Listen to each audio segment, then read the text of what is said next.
Hello, എല്ലാവർക്കും പുതിയൊരു വീഡിയോയിലേക്ക് സ്വാഗതം. ഞാൻ ഇന്നിവിടെ ഉണ്ടാക്കാൻ പോകുന്നത് അപ്പം, ഇടിയപ്പം, ചപ്പാത്തി, ഇതിൻ്റെ ഇവിടെയൊക്കെ സൈഡ് ഡിഷായിട്ട് കഴിക്കാൻ പറ്റിയ നല്ലൊരു മുട്ട റോസ്റ്റിൻ്റെ റെസിപ്പിയാണ് ഇന്നിവിടെ ചെയ്യാൻ പോകുന്നത്. അപ്പം നമുക്ക് നേരെ വീഡിയോയിലോട്ട് പോയാലോ. മുട്ട റോസ്റ്റ് ഉണ്ടാക്കുന്നതിന് വേണ്ടിയിട്ട് ആദ്യമായി മുട്ട പുഴുങ്ങിയെടുക്കണം. അതിന് വേണ്ടിയിട്ട് ഞാനിപ്പോൾ ഇവിടെ ഒരു 4 മുട്ടയാണ് എടുത്തിരിക്കുന്നത്. 4 പേർക്ക് സെർവ് ചെയ്യാൻ പറ്റുന്ന രീതിയിലാണ് ഈ മുട്ട റോസ്റ്റ് ഉണ്ടാക്കുന്നത്. ഞാൻ മുട്ട വേവിക്കുന്നതെന്ന് വെച്ചാൽ പ്രഷർ കുക്കറിൽ വെച്ചാണ് വേവിക്കുന്നത്. ഇപ്പോൾ വീട്ടിലായിരുന്നാലും ചെയ്യുമ്പോഴത്തേക്ക് പ്രഷർ കുക്കറിൽ വെച്ച് തന്നെയാണ് പെട്ടെന്ന് വെന്ത് കിട്ടാൻ വേണ്ടി. മറ്റേ നമ്മൾ അടുപ്പിൽ കുറേ നേരം ഇട്ട് തിളപ്പിക്കേണ്ട ആവശ്യമില്ല. ഇതാകുമ്പം പ്രഷർ കുക്കറിൽ വെച്ച് ഒറ്റ വിസിലുകൊണ്ട് തന്നെ മുട്ട നന്നായി വെന്ത് കിട്ടും. അപ്പോൾ അതിന് വേണ്ടിയിട്ട് ഞാൻ പ്രഷർ കുക്കറിലാണ് ഇപ്പോൾ വെക്കുന്നത്. നിങ്ങൾക്ക് വേണമെങ്കിൽ നിങ്ങളുടെ ഇഷ്ടത്തിനനുസരിച്ച് ചെയ്യാവുന്നതാണ്. മുട്ട പുഴുങ്ങാൻ വേണ്ടിയിട്ട് ഞാനിപ്പോൾ ഒരു പ്രഷർ കുക്കറിനകത്ത് 4 മുട്ട വെച്ച് കൊടുക്കുകയാണ്. അതിനുശേഷം 1 ടീസ്പൂൺ ഉപ്പിട്ട് കൊടുക്കാം. ഉപ്പ് 1 ടീസ്പൂൺ ഇടുന്നതെന്ന് വെച്ചാൽ മുട്ടയിൽ നന്നായി പിടിക്കുന്നതിന് വേണ്ടിയാണ് 1 ടീസ്പൂൺ ഉപ്പിട്ട് കൊടുക്കുന്നത്. അതിനുശേഷം മുട്ട നന്നായി മുങ്ങിക്കിടക്കുന്ന രീതിയിൽ വെള്ളം ഒഴിച്ചു കൊടുക്കാം. ഇനി ഇത് അടച്ച് വെച്ച് നമുക്ക് ഒറ്റ വിസിലിൽ ഇത് വേവിച്ചെടുക്കാം.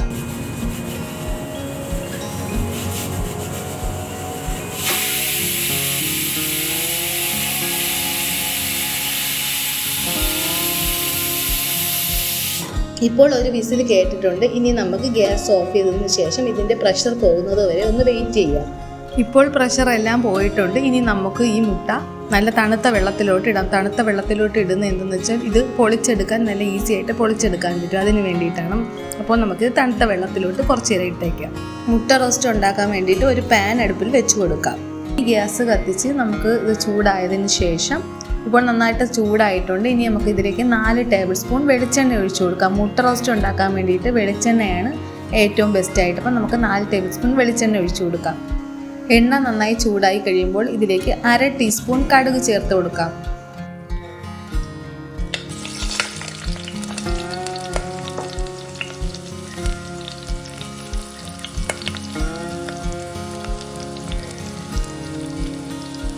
കടുകെല്ലാം പൊട്ടിക്കഴിയുമ്പോൾ തീ ഒരു മീഡിയം ഫ്ലെയിമിൽ വെച്ച ശേഷം 1 കഷ്ണം ഇഞ്ചി ചെറുതായി അരിഞ്ഞത്, 1.5 ടേബിൾ സ്പൂൺ വെളുത്തുള്ളി ചെറുതായി അരിഞ്ഞതും ചേർത്ത് 30 സെക്കൻഡ് നേരം ഒന്ന് ഇളക്കി കൊടുക്കാം. വെളുത്തുള്ളിയും ഇഞ്ചിയും ഇതേപോലെ തന്നെ അരിഞ്ഞ് ചേർക്കണമെന്നില്ല, ചതച്ച് ചേർത്താലും മതിയാവും. വെളുത്തുള്ളിയുടെയും ഇഞ്ചിയുടെയും കളറൊന്ന് ചെറുതായി മാറി വന്നിട്ടുണ്ട്. ഇനി ഇതിലേക്ക് 4 സവാള സ്ലൈസ് ചെയ്തത് ചേർത്ത് കൊടുക്കാം. ഇനി ഇതിലേക്ക് 1 ടീസ്പൂൺ ഉപ്പും കൂടെ ചേർത്ത് നന്നായി ഒന്ന് ഇളക്കി കൊടുക്കാം. ഇനി തീ മീഡിയം ഫ്ലെയിമിൽ വെച്ച ശേഷം ഗോൾഡൻ ബ്രൗൺ കളർ ആവേണ്ട ആവശ്യമൊന്നുമില്ല. ചെറുതായി ഒന്ന് സവാളയുടെ കളറൊന്ന് മാറി ഒന്ന് വെന്ത് കിട്ടിയാൽ മതിയാവും. ഇനി ഇതിലേക്ക് കറിവേപ്പില 1 തണ്ട് ചേർത്ത് കൊടുക്കാം. സമയമെടുത്ത് സവാള നന്നായി ഇളക്കി വഴറ്റിയെടുത്താൽ മാത്രമേ മുട്ട റോസ്റ്റ് ഉണ്ടാക്കുമ്പോൾ നല്ലൊരു ടേസ്റ്റ് കിട്ടത്തുള്ളൂ. ഇപ്പോൾ നന്നായി ഒന്ന് വഴറ്റി കിട്ടിയിട്ടുണ്ട്. ഇനി ഇതിലേക്ക് നമുക്ക് 1/4 ടീസ്പൂൺ മഞ്ഞൾപ്പൊടി ചേർത്ത് കൊടുക്കാം. അതോടൊപ്പം തന്നെ 1/2 ടേബിൾ സ്പൂൺ മുളക് പൊടി, 1.5 ടേബിൾ സ്പൂൺ കാശ്മീരി മുളക് പൊടി ഇവ ചേർത്ത് കൊടുക്കാം. എരിവ് കുറഞ്ഞു കിട്ടുന്നതിനും കളർ കൂടുതൽ കിട്ടാനും വേണ്ടിയിട്ടാണ് കാശ്മീരി മുളക് പൊടി കുറച്ച് കൂടുതൽ ചേർക്കുന്നത്. നിങ്ങൾക്ക് വേണമെങ്കിൽ നിങ്ങളുടെ ടേസ്റ്റിനനുസരിച്ച് ചേഞ്ച് ചെയ്ത് ചേർക്കാവുന്നതാണ്.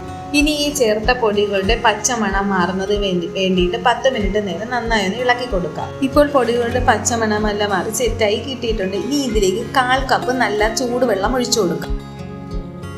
ഇനി ഇതിൻ്റെ ടേസ്റ്റ് എല്ലാം ഒന്ന് ബാലൻസ് ചെയ്യാൻ വേണ്ടിയിട്ട് അല്പം നാരങ്ങ നീര് ചേർത്ത് കൊടുക്കാം. 1/2 ടീസ്പൂൺ ക്രഷ് ചെയ്ത കുരുമുളക് കൂടി ചേർത്ത് കൊടുക്കാം. വീണ്ടും ഇതെല്ലാം കൂടി ഒന്ന് മിക്സ് ചെയ്ത് വഴറ്റി ഇതിൻ്റെ വെള്ളം ഒന്ന് വറ്റിച്ചെടുക്കാം.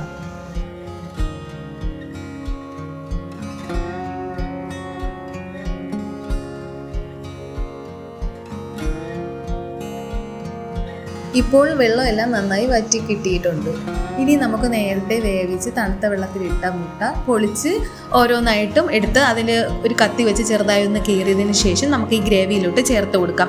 ഈ കത്തി വെച്ച് കീറുന്നത് എന്തിനെന്ന് വെച്ചാൽ ഇതിൻ്റെ ഉള്ളിലോട്ട് ഇതിൻ്റെ ടേസ്റ്റ് എല്ലാം ഇറങ്ങാൻ വേണ്ടിയിട്ട്, മസാലകളെല്ലാം നന്നായി പിടിക്കുന്നതിന് വേണ്ടിയിട്ടുമാണ്. മുട്ടയെല്ലാം ഇട്ടിട്ടുണ്ട്. ഇനി ഇതെല്ലാം കൂടി നന്നായി ഒന്ന് ഇളക്കി യോജിപ്പിക്കാം.